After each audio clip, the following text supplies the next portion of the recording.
Molweni, ndanamkela kuMamgobhozi TV. So kibetheni kule video njengoba nibona i-title ne-thumbnail yayo sizothetha ngoMpilo Mseleku, intombi katata Mseleku noMakhumalo Mseleku. uMpilo uyaphangela ke kwindawo ethengisa imoto eHalfway Toyota, bayathengisa pha i-Omoda. Season 7 ofuthano nesithembu, utata Mseleku ke waye wanika uMpumelelo Mseleku kunye noLwandle Mseleku imoto. And then imoto ke eyanikwa uLwandle niyakhumbula uba yayithathwe kuMakhumalo kuba kweMakhumalo enazo imoto zakhe, kodwa wathi utata Mseleku uza kuyibhatala. Kodwa ku-season 8 kaThando Nesithembu khange simve ethetha ngento yoba wade wayibhatala imoto okanye akayibhatala. Now apha kwizingane zesithembu ke ngoku kule season idlalayo, utata Mseleku emveni koba eve uba baye baphuma noTirelo kwaselwa, wane-concern yoba hayibo xa seleke ngoku engasekho izinto zakhe ezishiye kubo zizawuphathwa kanjani xa bengabantu abasela ubutywala ngeejari. Wenza icomment ke uMpilo esithi hayi yena akagxilanga okanye akajonganga ufumana amafa, uzixele ngoba uzazisebenzela azithengele izinto zakhe.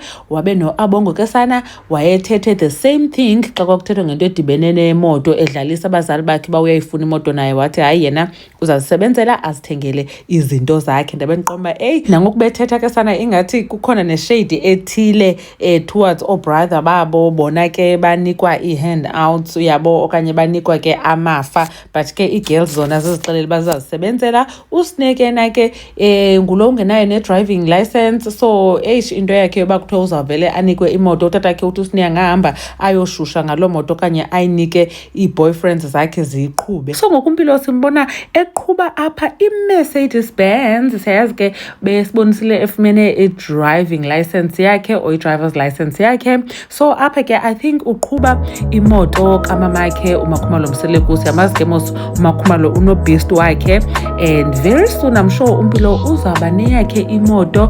Qha ke kule nto uba esithi yena ufuna uzenzela, so I'm sure akafuni noba yena mhlawumbi abe ethengelwa imoto, because I'm sure uMakhumalo can afford to buy her a car. So mhlawumbi ke very soon sizambona uMpilo eqhuba eyakhe imoto bethunani, but ke I'm sure akanokwazi ube esenza ke ityala ngokule moto ngoba ukwi-internship phaa eHalfway Toyota, akakaqeshwa permanently, but I'm sure as soon as eqeshwa uyawukwazi uzithengela imoto yakhe. noMakhumalo siyazi ke mhlawumbi utata Mseleku xa nobhatala laa mali kaLwandle ye-Mercedes Benz, mhlawumbi angayithatha ayothengela intombi yakhe uMpilo imoto. Noba wethu ungeyothi congratulations for graduating, ukubone khe amvise kamnandi. But anyways, khanikhe ke nina ke uba nicinga ntoni ngale nto yoba utata Mseleku wanika abafana bakhe imoto, then abangamantombazana ke bona ke ngaba bathi bona bafuna ukuzenzela izinto zabo. Inkosi kakhulu ke wathi nibukele le video. uMamgobhozi uyanibona kwivideo elandelayo.